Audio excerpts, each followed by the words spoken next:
nossa segunda parte da terceira aula, cosmovisão. Cosmovisão dá um tiro no escuro para você fazer um planejamento, né? Então olha lá para frente, olha para o horizonte. Abraão, contempla a terra. Onde puder alcançar os seus olhos é o que você vai possuir. É impossível você chegar onde você não imaginou ir, é impossível você chegar onde você não tem planejamento. Agora o planejamento tem que ser um planejamento inteligente. O planejamento tem que ser um planejamento eficaz. A palavra de Deus nos diz que os filhos das trevas são mais prudentes que os filhos da luz. E os filhos da luz, muitas vezes, são ansiosos. E a ansiedade impede você de viver o milagre. Você observa que as filosofias pagãs, ideologias malignas, eles não têm pressa em atacar. Mas eles começam com o fundamento, com a base. Eles começaram com as escolas. Eles começaram com as universidades. Eles influenciaram uma geração através da educação nas universidades. Então, na verdade, a gente vê algumas regiões do Brasil que estão aí sofrendo hoje com ideologias antibíblicas, e você vai ver que os filhos de pastores, todos eles foram levados a uma universidade, a uma escola, ao qual não se preocuparam com o que estava sendo ensinado lá, não se preocuparam com qual metodologia. E essa metodologia muitas vezes era islâmica, essa metodologia muitas vezes era marxista, ou uma metodologia onde a gente observa que desconstruiu a verdade bíblica. O que é isso? Estratégia, planejamento.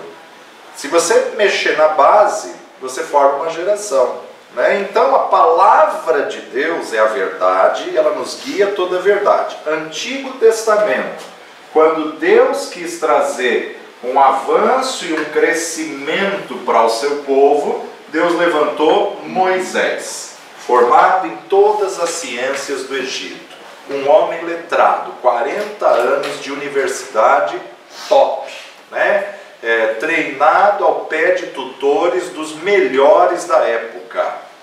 Então, a gente consegue imaginar, né, como que Moisés fez um tabernáculo no deserto, gente, móvel, dá para montar e desmontar, né? Então ele já tinha brincado de Lego, ele já tinha feito aí as construções pré-fabricadas, ele sabia a diferença de construir no deserto e construir na terra prometida. Deserto é monta, desmonta, monta, desmonta, monta, desmonta, muito bem encaixada e tem que carregar, sem caminhão, sem container de mudança, tudo no ombro dos levitas e sacerdotes e no lombo dos camelos e jumentos, né? Então você observa o quê? Por que ele conseguiu fazer esse tremendo projeto? Cosmovisão. Ele via além, ele enxergava além. Deus revelou para ele, levou ele aos céus, mostrou o tabernáculo dos céus e falou: faz uma réplica na terra. Deus fala com ele na linguagem técnica de arquitetura. Deus fala com ele a linguagem técnica, tantos côvados à direita, tantos côvados à esquerda, até o lado do nascer do sol, Deus mostra no tabernáculo como deveria estar. Agora hoje a gente vê o quê? As plantas, os planejamentos, os projetos de construção, a pessoa vê onde nasce o sol, onde vai bater o sol durante o dia, pergunta para a pessoa da casa: você quer sol durante o dia ou sol o oposto à noite? Tá? O vento, o que você quer priorizar? Sol ou vento? Tem o lado que eles vão colocar, a janela, o lado que eles vão colocar, isso tudo Moisés já vinha. Agora, a gente observa a travessia do Mar Vermelho, espetacular, mas a gente observa, Deus revela a ele lei. Como que Deus revela a ele a lei? Moisés, senta aí, vamos fazer um paralelo da lei egípcia, dos direitos que você estudou no Egito, Vamos fazer um paralelo para o meu povo? Eu estou formando uma nação, Moisés. Então, olha, a lei do Egito diz assim, assim, assim, assim. Eu, porém, vos digo, Moisés, escreve isso.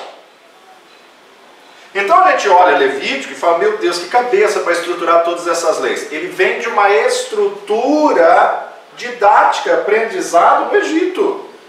Ele tem um referencial. Agora, quando Deus quer dar essa guinada de crescimento no Novo Testamento, Deus pega um letrado, Deus pega um Paulo. E Paulo dá o avanço da igreja, tanto é que ele é responsável por escrever 2/3 do Novo Testamento. Mas por quê? Estudou aos pés de Gamaliel, um homem extremamente culto, um homem extremamente letrado, um homem poliglota, um homem aí que tinha um conhecimento vasto da lei e também era arquiteto. É verdade, construir a tenda. Fazedor de tendas. Fazedor de tendas, naquela época, era um dos ofícios mais bem pago, mais bem remunerado, super rentável. Por quê? Só fazia tenda quem era rico. Tendas que hoje, né, acho que de 3 ou 4 anos para cá, que as igrejas na África e algumas regiões missionárias começaram a expandir com tendas. Não é, pensa que é barraquinha dessas barracas que a gente conhece não, ou barraca de camping, não. É chique, Fazedor de tendas, na verdade a gente chegou a ver um projeto de tenda lá na África, é espetacular, espetacular. A vontade que dá é alugar um terreno e construir uma tenda daquela, porque é um show, um projeto sensacional. Mas ele tem que ter uma cabeça visionária, cosmovisão. Então, na verdade, a gente vê que quando Deus quer dar uma guinada, Ele sempre pega alguém estudado. Agora, a questão não é ser estudado, a questão é influenciar uma geração que seja estudada. A questão é discipular uma nova geração. A questão é preocupar com o próximo. Tudo que está escrito para nosso ensino está escrito. E a importância é o quê? A gente formar uma nova geração. Então a segunda parte da cosmovisão bíblica, quem está com a apostila no Whats ou no Word, é na página 30, tá? De vocês é diferente, que a de vocês está antiga, hein, né? Do papel. E a nossa, 22 vocês estão? Foi agora para 22. Tá. E na outra 30, tá bom? Como nós ajuntamos consistentemente, precisamos de uma cosmovisão de Deus como Criador e também precisamos de uma visão bíblica do homem. Como Deus mantém e sustenta através do seu trabalho o homem. A espécie humana é a forma mais elevada da criação de Deus. Ele determinou que o seu reino virá através da humanidade e através de pessoas. Qual a visão bíblica de uma criança? E a visão bíblica de pessoas? Foi feita uma pesquisa nos Estados Unidos e eles chegaram à conclusão que 80% dos que estão na igreja hoje, lá nos Estados Unidos, 80%, a base foi na primeira infância. Ai, eu tô fazendo isso. O que acontece? Primeira infância foram educados nos conhecimentos bíblicos, princípios bíblicos e tudo mais, e cresceram com esses princípios bíblicos. Cresceram, se desviaram, mas voltaram por causa da primeira infância.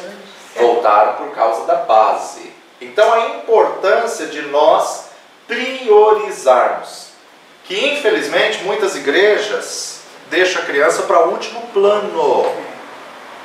Quando a gente vai, por exemplo, para a África, a gente fica chocado.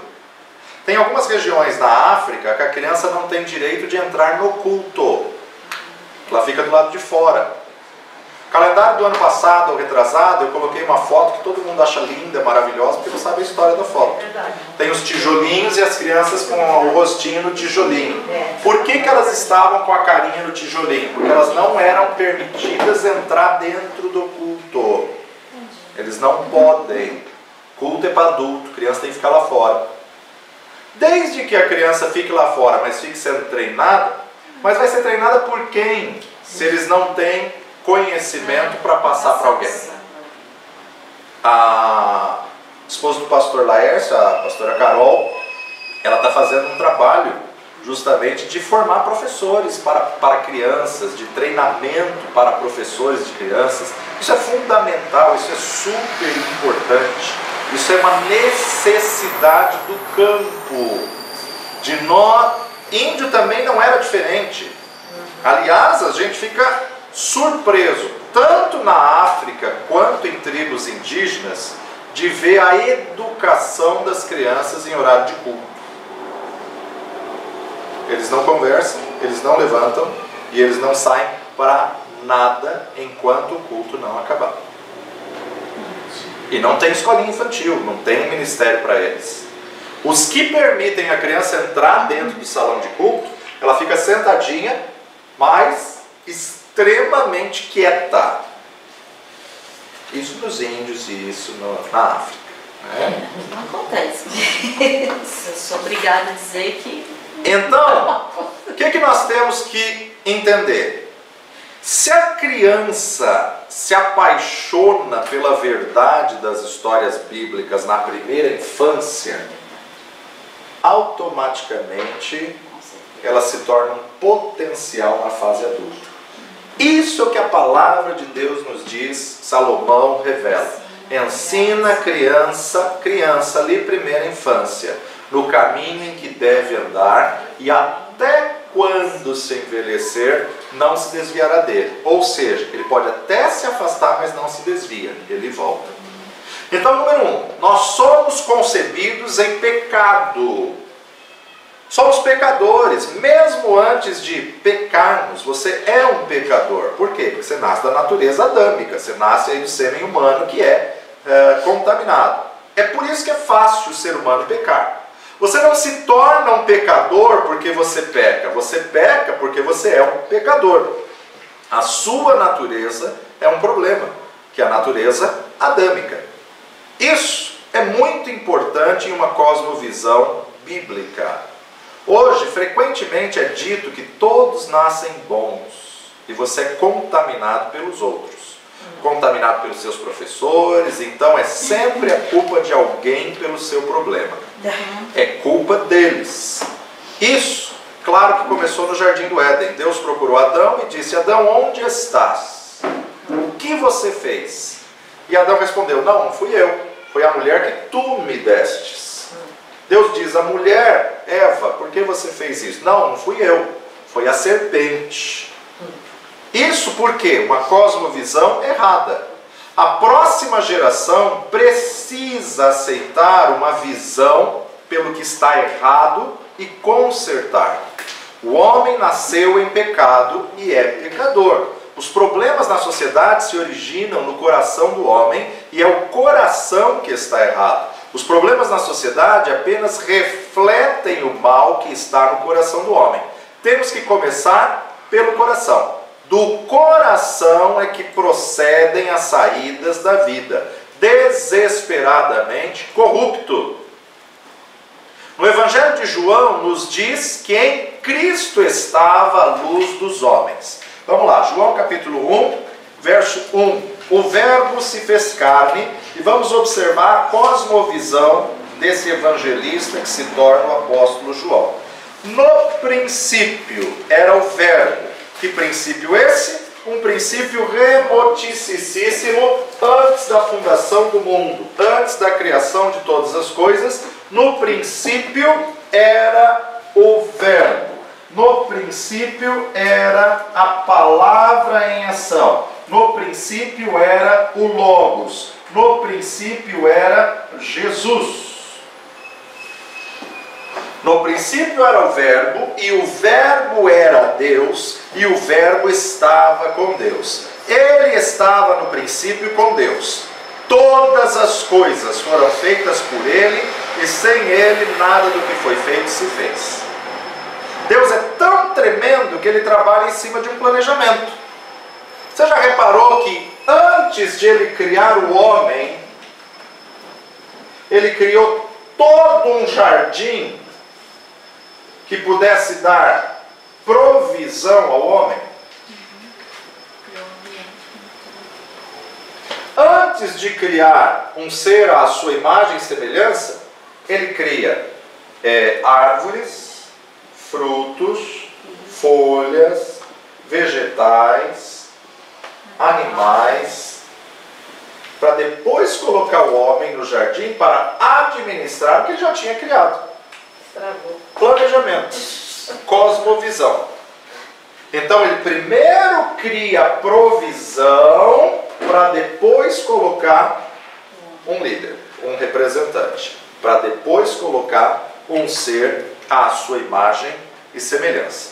2, né? Ele estava no princípio com Deus, todas as coisas foram feitas por Ele, quem? Pelo Verbo. Por que foram feitas pelo Verbo?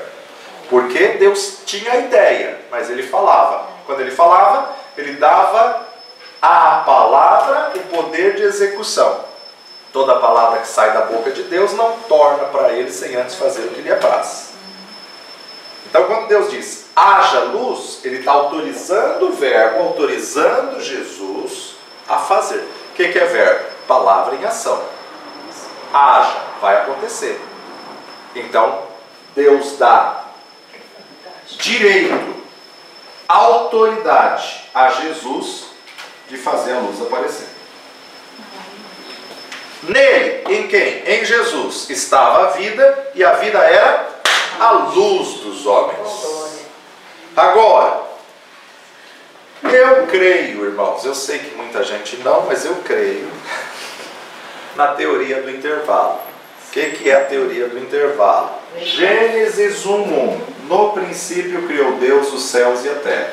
Eu creio que esse princípio remotíssimo foi que Deus criou todas as coisas, inclusive anjos, arcanjos, querubins, exércitos celestiais, coisas visíveis, coisas invisíveis, tudo Ele criou aqui. Por quê? Salmo nos diz que quando Deus criou a terra, não criou vazia. Só que o versículo 2 diz que ela estava sem forma e vazia. Então eu creio na teoria do hiato. O que é a teoria do hiato? Ou outros chamam de teoria do intervalo.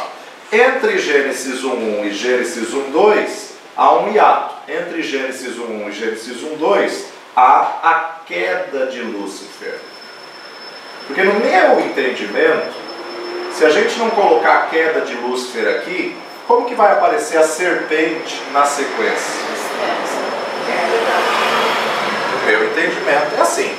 Sei que muitos pastores conceituadíssimos que a gente conhece, respeita e recebe aqui, não acreditam assim e pregam contra isso.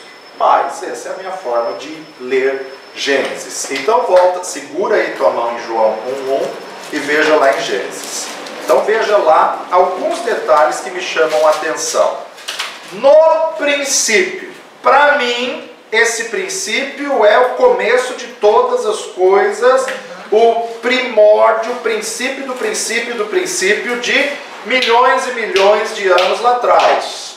No princípio criou Deus os céus e a terra.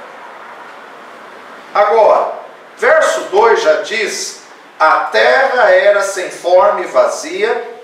Espera aí, ela tornou-se sem forma, porque Deus não cria nada sem forma. Mas a terra era sem forma e vazia, havia trevas sobre a face do abismo. Então já tem um abismo, já tem trevas. O Espírito de Deus se movia sobre a face das águas. Então já tem água aí nessa terra. Por quê?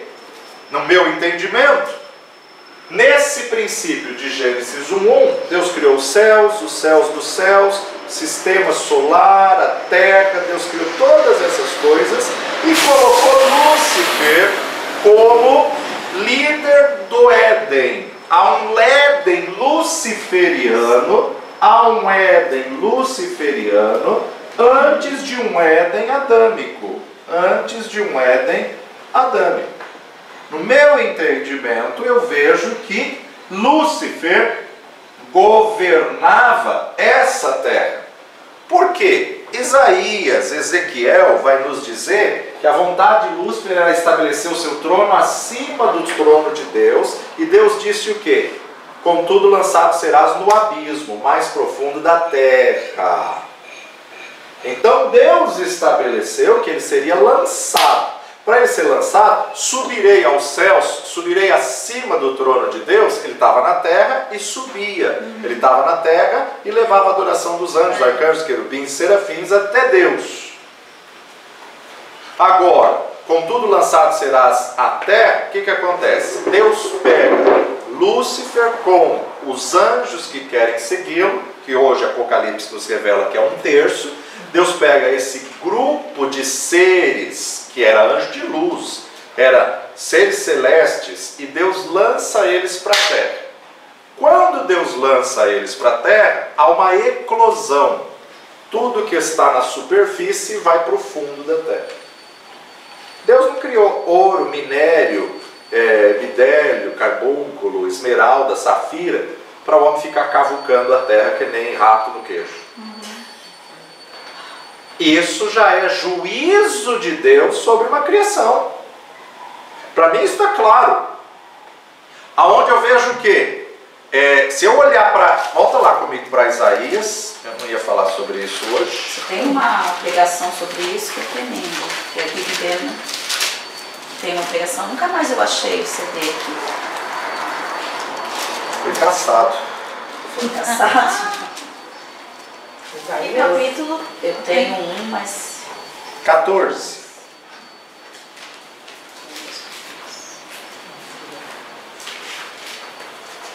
Vamos direto para o verso 12. Como caístes do céu, ó estrela da manhã, filha da alva, como fostes lançado por terra, tu que debilitavas nações. Está falando do rei Tiro, mas também é uma figura do Lúcifer, da queda de Lúcifer. Tu que dizias no teu coração, eu subirei ao céu e acima das estrelas de Deus exaltarei o meu trono, e no monte da congregação me assentarei, e da banda dos lados do norte. Subirei acima das mais altas nuvens e serei semelhante ao Altíssimo. E contudo levado serás ao inferno, ao mais profundo abismo. Os que te virem te contemplarão, considerar-te-ão e dirão, é este o varão que fazia estremecer a terra e que fazia tremer os reinos? Que punha o mundo como um deserto e o assolava as suas cidades? Que a seus cativos não deixava ir soltos para as casas deles? Todos os reis das nações, todos eles já jazem com honra, cada um na sua casa. Mas tu és lançado da tua sepultura como um renovo abominável, como uma vestes de mortos atravessados à espada, como os que descem ao covil das pedras, como corpo morto e será pisado. Ou seja, quando ele foi lançado dos céus, ele na verdade perdeu seu corpo. Quando ele foi lançado dos céus, na verdade do seu interior saiu uma chama que o queimou. Isso aí agora a gente vê em Ezequiel 28.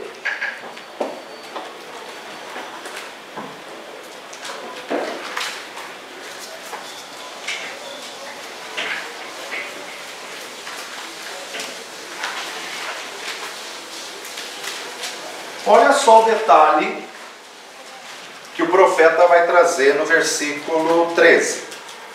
Estavas no Éden. Éden. No Éden, jardim de Deus. O que é Éden? Jardim de Deus.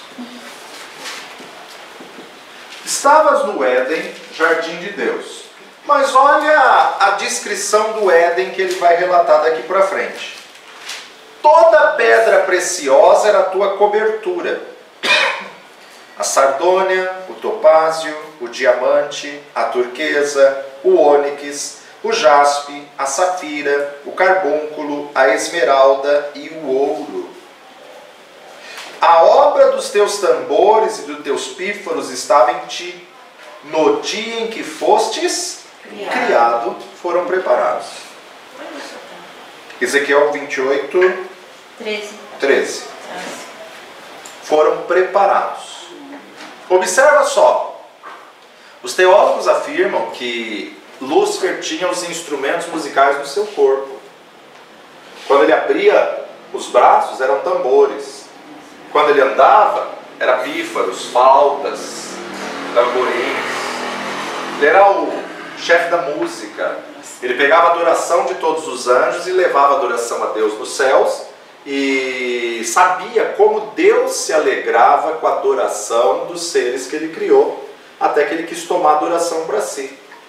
Vou colocar o meu trono acima do trono de Deus para que me adorem. Orgulho, soberba, ostentação.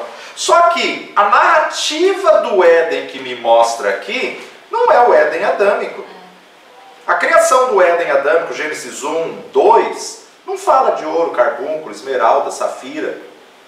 Agora, pela cosmovisão, a gente entende o quê? Hoje, quando se descobre um planeta, né, uma nova constelação e tudo mais, fala que é um planeta diamante. Então, quando se cria um planeta, ou quando se acha um planeta, ele é pedras preciosas. Quando Deus criou esse Éden luciferiano, isso está antes de Gênesis 1:2. Isso está em Gênesis 1:1. No princípio criou Deus os céus e a terra. Só que a terra era ouro, esmeralda, safira, carbúnculo. Eu creio até que os dinossauros faziam parte dessa primeira criação. Porque eles eram vegetarianos, eles eram... hoje a gente vê que os fósseis que são encontrados, que dizem milhões de anos, eu não tenho dificuldade nenhuma para entender isso, porque eu entendo que aqui, a partir do Éden adâmico que o Senhor vai criar, no quarto dia da criação é que o Senhor estabelece sol, lua e estrelas para a contagem de dias. Ou seja, cronológico começou no quarto dia. Então, antes do quarto dia e 1 hora, vai dar milhões de anos. Por quê? Porque cai no eterno. Quarto dia menos 1 hora já dá a eternidade. E inclusive a teoria do carbono 14 confirma isso daí. Então o Éden luciferiano, os animais são vegetarianos, as pedras preciosas estão na superfície da terra, é um jardim de Deus lindo, maravilhoso, onde Lúcifer se rebela, quer estabelecer o trono dele acima do trono de Deus. Uma das iras de Satanás é que quando Deus cria um segundo Éden, um Éden adâmico, é Deus que desce à terra. E no Éden luciferiano, era ele que tinha que subir aos céus. Bom, Lúcifer quer tomar adoração para si, quer ser Deus. E veja o verso 14, Ezequiel 28, 14. Tu eras querubim ungido para proteger, te estabeleci. No monte santo que estavas, no meio das pedras afogueadas andavas.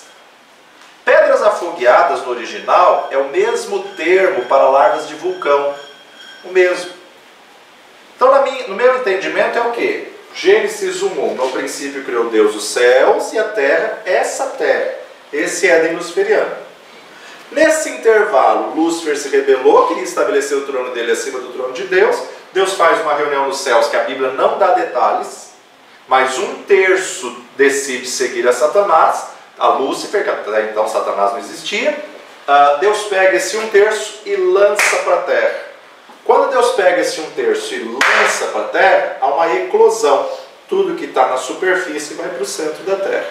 Por isso que todas essas pedras preciosas estão no subsolo, estão escondidas, soterradas. E aí a terra se torna sem forma e vazia, há trevas sobre a face do abismo, E aí onde a ciência afirma que os dinossauros morreram num hiperaquecimento da Terra, porque houve essa explosão, queimou tudo, e aí os animais, dinossauros, começam a comer a própria espécie, porque não tem mais erva verde, não tem mais flores, não tem mais frutos, então eles começam a se autodestruir de fome, comendo a própria espécie. Passa-se não sei quantos milhões de anos, e Deus decide recriar essa terra. Sem forma e vazia, mas ainda assim o Espírito de Deus se movia sobre a face das águas, mas para Deus começar a recriar, ele tem que começar pela luz. Então ele diz, haja luz. Quem é a luz? Jesus. É como se ele desse poder ao verbo de organizar todas as coisas. Luz. Criar o seu reino. Que é o reino que vai ser para si. Então aí na verdade, haja luz, é como se ele estivesse dizendo, nesse mundo em trevas, sem forma e vazio, haja Jesus. Jesus é a luz dos homens. Agora continua verso 14. Tu eras quem? Lúcifer. Era querubim ungido para proteger. Perdeu essa posição. E te estabeleci no monte santo de Deus estavas. No meio das pedras afogueadas andavas. Espera aí, Gênesis 1 não fala de pedras afogueadas. Então eu só posso entender que era um outro Éden, que era um outro período. Perfeito eras nos teus caminhos, desde o dia em que fostes criado. Então Lúcifer não é autoexistente, não é eterno, uma questão de eternidade passada. Teve um dia que ele foi criado. Agora, a partir do momento que Deus cria, aí se torna eternidade para o futuro. Desde o dia em que fostes criado, até que se achou iniquidade em ti. Então a iniquidade começou no coração de Lúcifer. Por quê? Por causa de soberba. Verso 16. Na multiplicação do teu comércio se encheu o teu interior de violência e pecastes. Lúcifer tinha lojinhas já na terra? Não. O que é multiplicação do comércio? Jogo de palavras. Ele ia para um e falava assim, olha, estou criando um partido, você vem comigo? Congresso ali, Brasília, já começou a... Negociação, jogo de palavras, multiplicação de comércio. Olha, o Eterno, Deus, te criou anjo. Se você vier comigo, eu te faço arcanjo. Tá vendo como a palavra tem poder? Sim. Entendeu? Comércio aqui é negociação, comércio aqui é jogo, comércio aqui é burlar o que Deus tinha criado. Na multiplicação do teu comércio se encheu o teu interior de violência, ostentação, soberbo, orgulho, vaidade, e pecastes. Pelo que te lançarei profanado fora do monte de Deus, te farei perecer, ó querubim protetor, entre as pedras afogueadas. Por quê? Todas as larvas de vulcão, que era por onde ele andava, tanto é que pastor Davi Rebolo fala que os anjos são criados do fogo. O homem é criado da terra, mas os anjos são criados do fogo. Por quê? Por causa da sentença que vem agora. Elevou-se o teu coração por causa da tua formosura, corrompestes a tua sabedoria por causa do teu resplendor, por terra te lancei, diante de reis te pus, para que olhem para ti. Pela multidão das tuas iniquidades e pela injustiça do teu comércio, profanaste o teu santuário. Eu, pois, fiz sair do meio de ti um fogo, que te consumiu a ti, e te tornei em cinzas sobre a terra, aos olhos de todos os que te veem. Todos os que te conhecem entre os povos estão espantados de ti, e em grande espanto tornastes, e nunca mais serás para sempre. Por quê? Porque já foi julgado.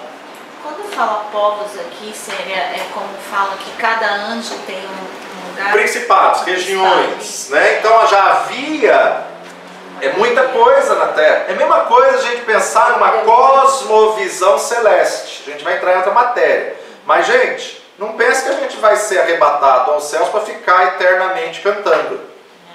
Eu ia ficar até cansada, porque não tem fôlego pra isso. Lá é restaurado. Não vai ficar eternamente cantando, só louvando e adorando. Você tem que ser uma atitude de vida. Mas vai ter reinos, vai ter nações, vai ter príncipes, vai ter governos, vai ter novos céus e nova terra. Quem vai assumir essas posições? Os cristãos que receberem um galardão para essa titulação, para essa posição na eternidade.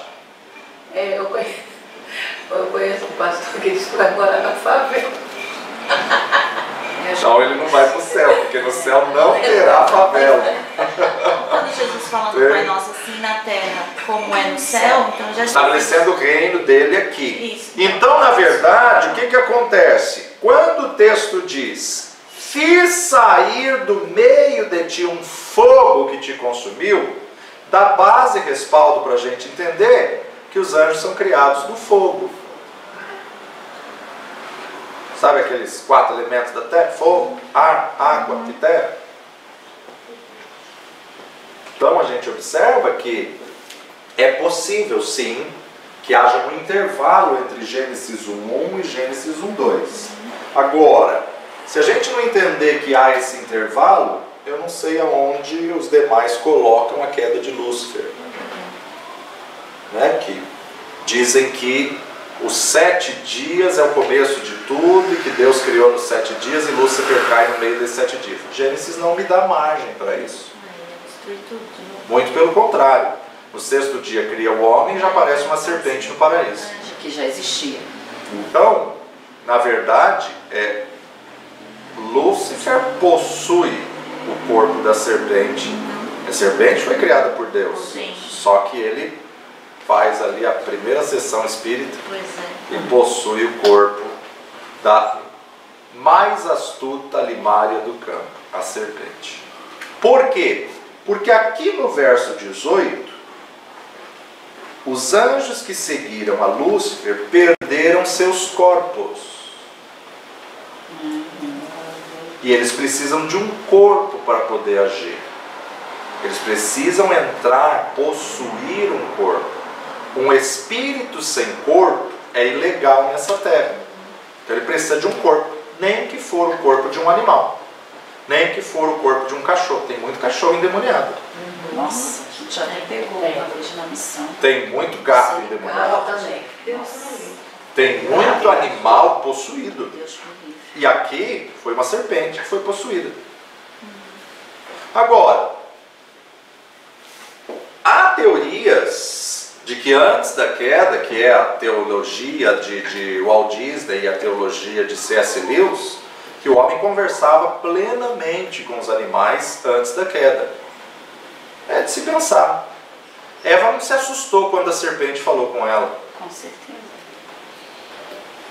Então é possível sim, tá? Tanto é que a gente vê aquela situação lá de Balaão falando com a mula, ou melhor, a mula falando com ele. Pode ter uma demonstração de que realmente foi possível isso ter acontecido antes da queda do homem. Mas isso daí não vai levar nenhuma posição à salvação. Agora a questão é, pela multidão das tuas iniquidades, de quem? De Lúcifer, pela injustiça do teu comércio, pela malignidade do teu jogo de palavras, profanastes os teus santuários, mas eu, pois, quem? O Senhor, fiz sair do meio de ti um fogo. Então, provável sim que os anjos, arcanjos, querubim, aliás, serafim São... é serpentes incendiárias. Essa é a visão de serafim. Serpentes incendiárias. A palavra no original. Seraf.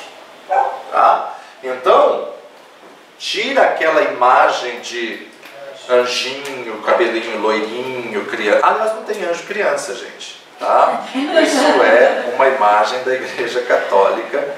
Não tem anjinho. Aliás, isso é muito sério, porque essa é uma heresia que tem se disseminado sutilmente no meio das igrejas. Morre uma criança, morre um bebê, virou um anjinho nos céus. Não virou. Anjo é anjo, humano é humano. São duas composições diferentes e no céu não tem anjo criança, não tem anjo fiote. Os anjos nasceram tudo, já está tudo criado. Eles foram criados e não se procriam, não tem sexo, então eles não se reproduzem. Então tem uma série de detalhes que a gente vê num versículo, numa passagem. Quando? Quando a gente joga ele para uma cosmovisão, quando a gente amplia ele para visualizar o que aconteceu lá atrás, numa cosmogonia. Então, é possível, tá? Não estou afirmando que seja assim, é possível que essa queda de Lúcifer, de Isaías 14 e Ezequiel 28, seja realmente entre Gênesis 1:1 e Gênesis 1:2.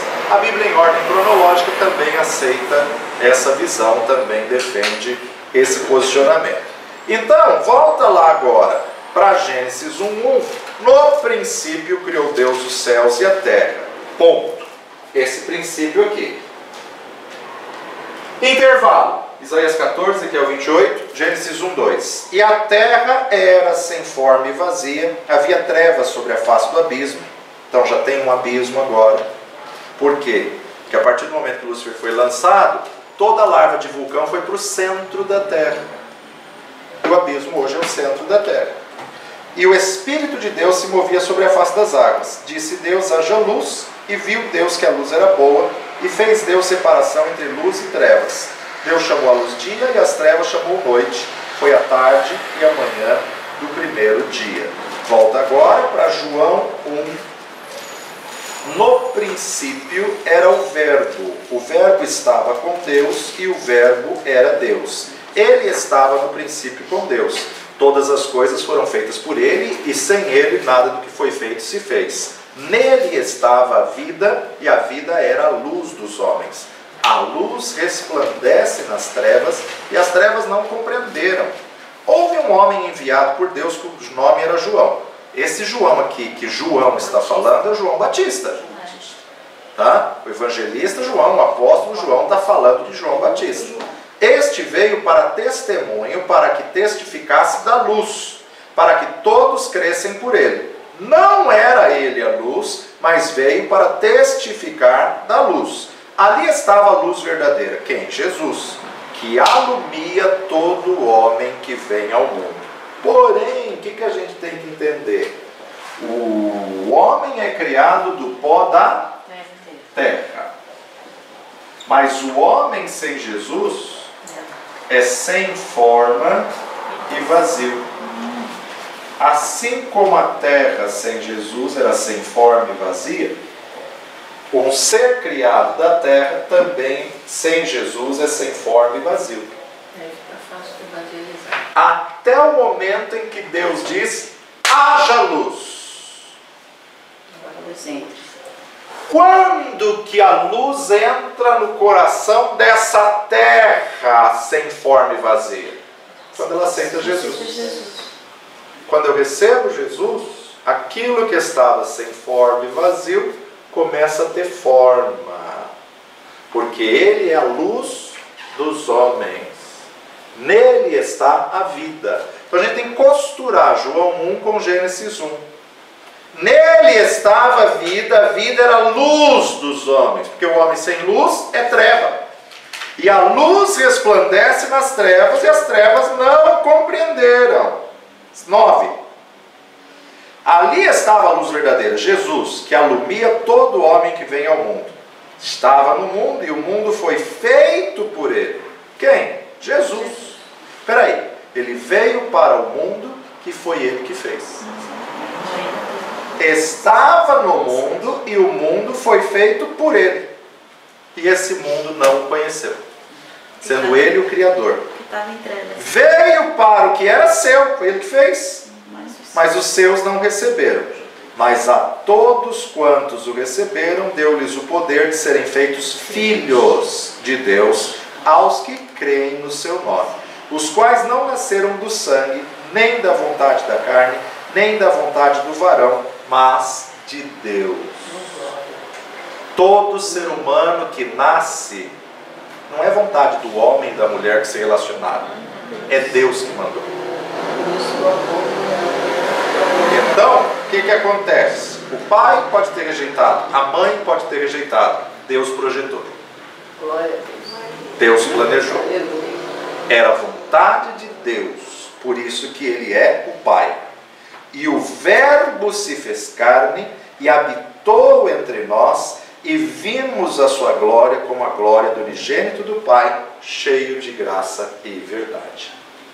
Para concluir, em outras palavras, na sua natureza, Ele quem? O Verbo, quem? A luz, o Logos, Cristo, era Deus, porque Deus estava no seu coração.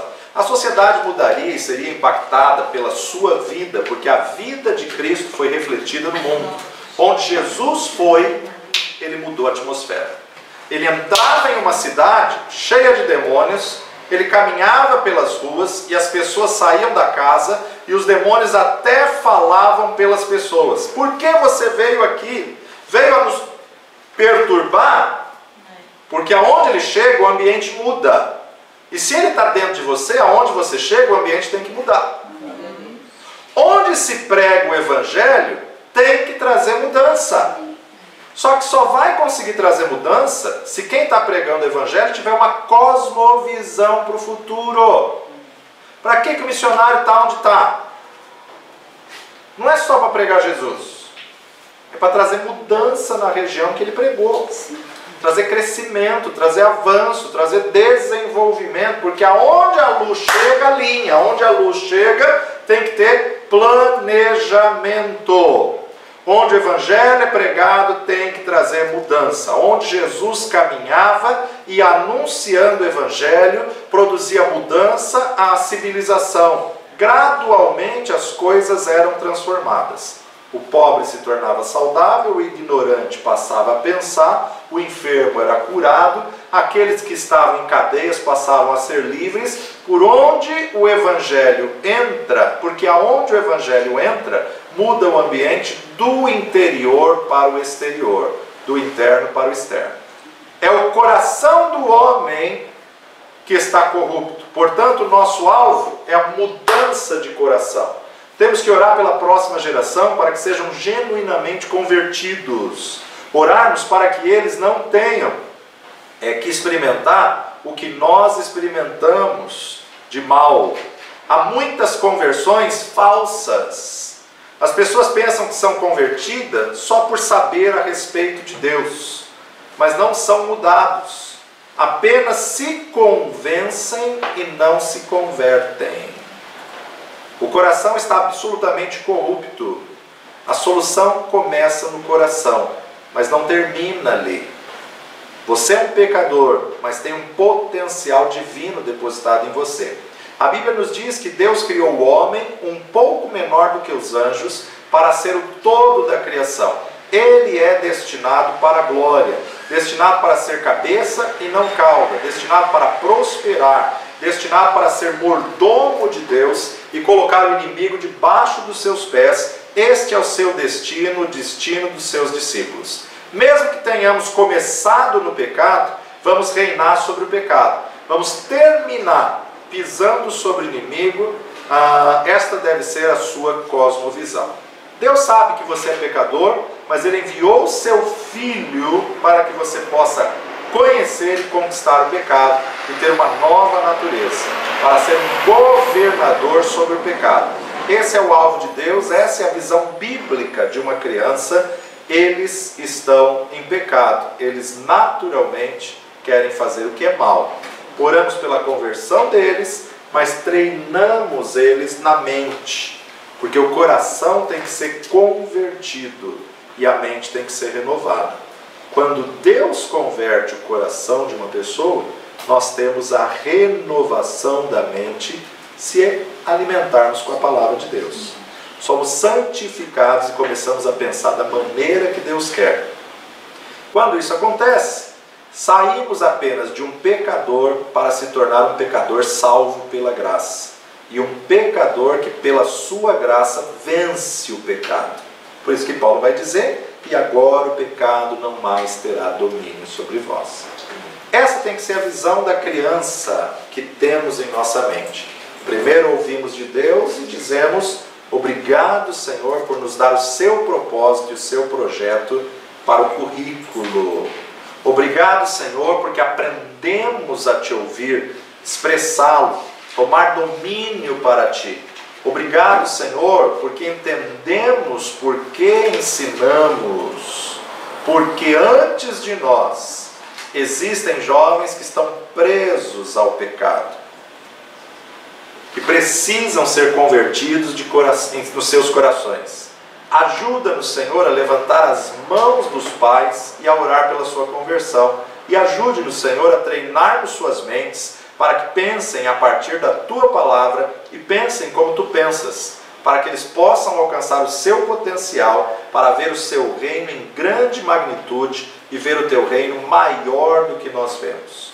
Olhamos não apenas para Deus como Criador e para tudo o que Ele sustém, ser nascido nele, operando pelos seus princípios na natureza humana. Mas o grande alvo de Deus é repreender e afastar as trevas, trazendo o seu reino. É o seu reino que precisa vir a toda a nação. Reino, o que é reino de Deus? Reino de Deus é a forma de Deus agir. Forma de Deus agir.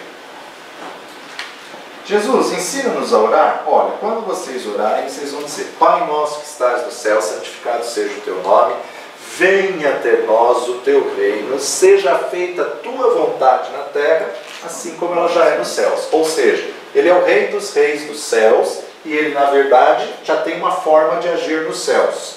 Estabelecer o reino na terra é estabelecer a forma de Deus agir aonde nós chegamos. Estabelecer a forma de Deus agir. É o seu reino que precisa vir a toda a nação. A palavra de Deus vestida de cultura, sistema de vida em que nós vivemos. A Bíblia nos diz que há várias jurisdições no reino. E precisamos entender como Deus manifesta o seu reino para que possamos dar glórias de volta para Ele. Nessa variedade de jurisdições, nós vemos a diversidade das formas de governo. Isso nos ajuda a termos uma cosmovisão bíblica da nossa visão e da nossa cultura. Deus nos diz: eu começo o meu trabalho no coração do indivíduo e então ele sai e constrói de baixo para cima. E o reino de Deus sai de dentro para fora, de baixo para cima. Estrutura, alicerce para a construção. E a Bíblia nos diz: o reino de Deus se move do indivíduo para o lar. Nós temos que perceber que depois que o indivíduo quer restaurar a casa, é a próxima área de jurisdição. O inimigo decidiu destruir os lares. Mais e mais crianças hoje estão vivendo como órfãos, mas o projeto de Deus é restaurar a casa e pegar os jovens, governar, para que no futuro eles tenham um lar consistente, porque Deus diz que não apenas traz o reino de qualquer maneira, mas traz o reino de maneira específica. Então, primeiro pela sua casa, quando você leciona, ore para os futuros lares de seus alunos. Da sua casa vai para a igreja, a casa espiritual, a família espiritual. O reino de Deus virá primeiramente no indivíduo, na casa, na família, na igreja e finalmente no governo civil de um povo. O governo é o último reflexo do reino de Deus, pois não tem como atingir o governo sem antes atingir a igreja, e não tem como atingir a igreja se não atingir o indivíduo. Precisamos clamar que o reino de Deus venha atingir a próxima geração, mas isso só é possível se nos atingir primeiro. Que o Senhor Deus nos ajude a vermos o seu reino vindo para o Brasil, mudando o indivíduo, restaurando a igreja, para que a nação seja impactada, para que a vontade de Deus seja feita, tanto no Brasil como é nos céus. Há muito a ser feito ainda. Tem muita coisa que Deus espera da igreja. E se Ele espera da igreja, e nós somos a igreja, Então há muita coisa que Deus espera de nós.